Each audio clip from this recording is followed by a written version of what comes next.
바로 이래서 세월호 사건이 난 겁니다. 이렇게 기업체의 아주 중요한 업무를 하청시키고 그 하청 기업은 또다시 비정규직 노동자 쓰고 국민의 생명을 보호해야 될 정부기관이 국민의 생명을 보호하는 기관을 외주를 하고 그 외주업체는 또 비정규직 쓰고 그리고 안전하게 제주도까지 모셔야 될 그 배의 함장을 비정규직 노동자를 쓰고 이것이 바로 그 사건을 일으켰고 우리는 세월호에 매달려 있지만 우리 사회 온 곳의 세월호는 계속 진행되고 있습니다. 바로 LG U+, SK 브로드밴드가 그런 데입니다. 가서도 잘 설명이 안 됩니다. SK 브로드밴드 밑에 그것을 하청 맡은 회사가 있고 하청 맡은 회사 밑에 또 하청 맡은 회사가 있고 그 밑에 또 하청 맡은 회사가 있고 3단계를 거쳐서 그 하청 맡은 회사에 비정규직 노동자들이 있습니다. 기업들은 돈을 버는데 이분들은 살 수가 없습니다. 그래서 바닷속으로 침몰해 가고 있습니다. 그래서 만들어진 게 SK 브로드밴드, LG U+의 노동조합이 만들어지고 있습니다. 그것을 또 탄압합니다. 이 문제를 해결하지 않고 우리 사회의 세월호 대책이 만들어지지 않습니다. 당장 초동 대응 잘못한 거를 우리 따지고 있습니다만 그 근본적인 원인, 무제한으로 규제 완화하고 기업은 돈만 벌기 위해서 기업 설립 목적에 해당하는 업무들을 다 외주하고 비정규직 노동자 쓰고 이거를 해결하지 않고서는 세월호 문제 해결할 수 없습니다. 세월호 전과 후 그것을 바꾸는 일입니다.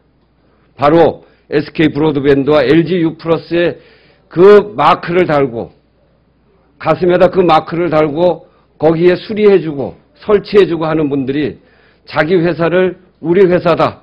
가슴에 달고 있는 회사를 우리 회사다. 이렇게 이야기하는 사회. 홍길동의 아버지를 아버지다. 이렇게 이야기하지 못해서 더 열받은 거 아닙니까? 가슴에 단 회사를 우리 회사다. 이렇게 이야기할 때까지 을지로위원회는 세월호, 그것이 세월호 대책이라고 보고 세월호 전과 후를 나누는 이 과정에서 이 SK 브로드밴드와 LG U+에서 벌어지는 불법 행위를 철저히 찾아내고 고쳐나가고 그래서 새로운 대한민국을 만들어 가겠습니다. 윤리규범에 회사가 추구하는 행복은 우선 회사와 이해관계자의 가치를 창출하고 균형을 유지하겠다 뿐만 아니라 인류의 행복까지를 추구하겠다라는 말씀을 하고 있습니다만 실제로 어떠한 다단계 중간 착취가 되냐면 이게 2단계, 3단계 중간 착취를 하다 보니까 SK 브로드밴드에서 처음 내리는 돈을 100만 원이라고 하면 실제로 이 기사님들한테 가는 돈이 그중에 40만 원에서 50만 원 정도. 그래서 두 단계에 걸친 중간 착취로 약 처음엔 35%에서 40% 정도를 떼고요. 그 다음에 10에서 10%를 떼입니다. 그렇게 돈을 받으신 다음에 이분들이 그 돈이 순수입이냐 그렇지 않습니다. 기름값, 그 장비값, 이런 그다음 각종 페널티로 또 떼입니다. 노조가 만들어지고 국회에서까지 브리핑을 하다 보니 이게 좀 사회적 쟁점이 되니까 이번에는 이제 이런 짓을 하고 있습니다. 그러니까 SK 브로드밴드는 그 중간에 행복센터라는 센터를 만들고 그 센터에서 BK 등등의 어떤 소사장을 또다시 이 재하청을 두고요. 그 다음에 행복기사들이 계시는데 그 재하청된 곳과 이 행복기사님들은 그동안 아무런 근로계약이 없었습니다. 근데 이제 문제가 될 것 같으니까 이렇게 근로계약을 맺겠노라. 즉 하청에 재하청된 곳과 근로계약을 하겠노라라고 하면서 그 근로계약을 여전히 근로계약서하고 사업소득계약서로 나뉘어서 맺고자 합니다. 즉 다른 말로 말씀드리면 여기 계신 이 기사님들은 한편으로는 근로자이고 한편으로는 자영자입니다. 정확하게 말하면 소득 200만 원 중에 100만 원은 근로계약으로 받고 100만 원은 사업소득으로 받습니다. 이렇게 되면 회사는 어떤 이익을 먹느냐면 우선 4대 보험이나 이런 것이 완전히 줄어들고 퇴직금도 줄어듭니다. 즉 회사는 이런 방식으로 근로자영자라고 하는데요. 이런 새로운 고용 형태로 돈을 이중적으로 또 착취하는 이런 문제가 일어났고, 동시에 심지어는 아예 소사장 아래에서 이 수당 지급 때문에 형식적으로 근로계획을 체결하고 4대 보험을 주는 경우가 있었는데 이젠 그거 안 하겠노라. 심지어는 4대 보험도 강제적으로 박탈하겠다라는 이러한 공지를 최근, 즉 문제가 발생한 이후에 지금 이 정지 작업이라는 일환으로 이런 문제를, 그러니까 이런 일을 하고 있고요. 이것에 대해서 SK 브로드밴드 아직 대답을 하지 않고 있습니다. 저희 을지로위원회 곧 SK 본사를 만나겠습니다. 그리고 적어도 국민적 기업이라고 할 수 있는 이런 통신 대기업, 국민의 세금과 국민의 노동, 땀과 피로 여기까지 재산을 불려온 통신 대기업의 법적 책임과 사회적 책임을 정확하게 묻겠습니다. 아까 고객들에게도 더 나은 가치를 주겠다. 더 나은 가치를 준 게 아니라요. 여기도 혹시 그 LG U+나 SK 브로드밴드 쓰는 가입자들 계실 겁니다. 여기 계신 언론인분들도 이번에는 본인들도 사기를 당했을 수 있으니까 한번 좀 더 관심을 기울이고 들어주십시오. 이것은 아까 말씀드린 홈보이라는 인터넷 전화를 팔면서 기사들에게 영업 방침을 회사가 내린 겁니다. 홈보이 L 모델이 신형이고요. S 모델이 구형이니까 참고해서 들어주시면 여기 보십시오.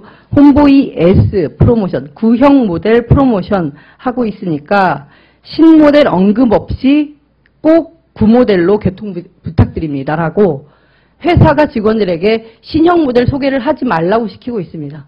그러니까 분명히 한 달에 1,000원씩만 더 내면 2배 이상, 그러니까 듀얼코어에서 쿼드코어로 쓸 수 있는 제품이 있는데도 불구하고 기사들에게 더 좋은 제품이 있다는 것을 고객에게 알리지 말라고 우리 구형부터 다 팔아치우자라는 얘기들을 이렇게 부끄러운 줄 모르고 하고 계십니다. 아마 정론관에도 또 각 기업의 대관 직원들 나오 계실 텐데요. 토시 하나 빠지지 말고 본사에 가서 전해주시기 바랍니다. 여기 보면 이제 홈보이 구형 월 목표 개통건으로 본사에서 모니터링하고 있다. 본사란 표현이 나와 있고요. 그 다음에 뭐 임의 취소 등등의 경우에 VOC는 많이 들어보셨을 거예요. 이제 고객들이 불만 사항을 하는 건데 여기 보면 VOE가 발행한다. 이것은 회사가 고객들의 클레임이 없을 때에도 문제가 있을 때 자의적으로 지적해서 페널티를 주는 제도라고 합니다. VOE 발행하겠다. 이렇게 협박하고 있습니다. 이게 그냥 협박이 아니라 이런 것들도 다 벌금으로 1,000원, 2,000원, 10,000원, 20,000원 그렇게 월급 명세서에도 꼬박꼬박 떼어가고 있습니다. 이게 앞에서 은수미님 말씀하셨지만 SK, LG 그 거대 통신 기업들의 행태입니다. 그리고 이런 것들을 많은 그 기사들에게, 고객들에게 감동, 웃음을 강요하면서 문자 메시지로는 이렇게 착취를 하고 있습니다. 그리고 고객들도 속여가고 있습니다. 이것이 그 LG U+에서 그 불법 부당하게 일어나는 대표적인 사례들입니다. 이상입니다. 예, 다음으로는 법적 문제에 대해서 권영국 변호사님 말씀해 주시겠습니다. 삼성전자 서비스센터가 생각나실 수도 있을 겁니다. 이게 지금 그 통신이든 전자 쪽이든 지금 기술적인 기술 분야의 서비스 이쪽에 지금 업무 행태가 거의 유사하게 닮아 있습니다. 그러니까 지금 이제 그 원청회사가 모든 기술을 사실 다 가지고 있죠. 그런데 이런 서비스를 제공할 때는 하청을 주고 그 하청에 소속돼 있는 직원들로 하여금 업무를 수행하게 하는 것이 그래도 조금 간명하잖아요. 단순합니다. 그러니까 1차적으로 중간에 협력업체나 하청업체를 두면 누구의 소속인가가 원청이냐 협력업체 소속이냐 이렇게 따져볼 수 있는데 지금 이제 SK 브로드밴드나 LG U+에서는 이게 도대체 어떤 구조인지를 알기가 완전히 미로 같은 거죠. 보시면은 SK나 LG 플러스에서는 중간업체라는 걸 두고 또 중간업체 그 밑에 행복센터니 무슨 센터를 두고 그 센터가 다시 또 하청을 줘서 소사장제를 두고 소사장 밑에 고용도 아닌 무슨 개인하고 그러니까 근로자 개인하고 또 도급계획을 체결하고 제가 말씀드리면 4단계가 내려가 있습니다. 이건 도대체 업무 형태를 도대체 이 추적이 불가능합니다. 그러다 보니까 이제 센터 그냥 일괄적으로 대부분 센터에서 원청이 제시한 4대 보험을 산정해서 지금까지 지급해가는 구조를 가지고 있었죠. 이러다 보니까 어떤 이제 문제가 생기느냐. 사실상 매우 복잡한 구조를 가지고 있지만 실제로 업무를 결정하고 교육을 시키고 또 그러한 기술적인 평가, 기술을 전수하는 것은 원청이 다 해왔다는 것이죠. 그러니까 결국은 중간업체들은 수수료를 따먹기 위한 노무관리업체에 불과했던 것입니다. 결국 그 실체는 SK나 LG U+가 실질적인 다 권한을 가지고 있었고 지배력과 영향력을 행사해 왔던 거죠. 그런데 이제 지난 3월 30일 날 노조가 출범하니까 이 또 4대 보험이 들어갔다라는 것도 이게 이제 근로자성을 인정하는 것이니까 4대 보험 안 주면 이제 정말 도급이 되는 거 아니냐 해서 지금 4대 보험조차도 안 주는 방식으로 강요를 하고 있고 이 상태에서 이제 근로자용자 계약이라고 하는 이 웃지 못할 계약이 지금 나오고 있는 것이죠. 결국은 이제 소사장제에게 압박을 넣어서 이 근로계약 형태를 완전히 탈색을 시키겠다 이런 취지인 것 같고요. 적어도 그 한국에서 제일 잘 나가는 제일 규모가 큰 이런 통신 대기업이 이렇게 지저분한 짓을 하고 있으면 도대체 자신들이 내세우고 있는 윤리 규범인지 윤리 규정인지 그것을 왜 내세우고 있는지는 알 수가 없습니다.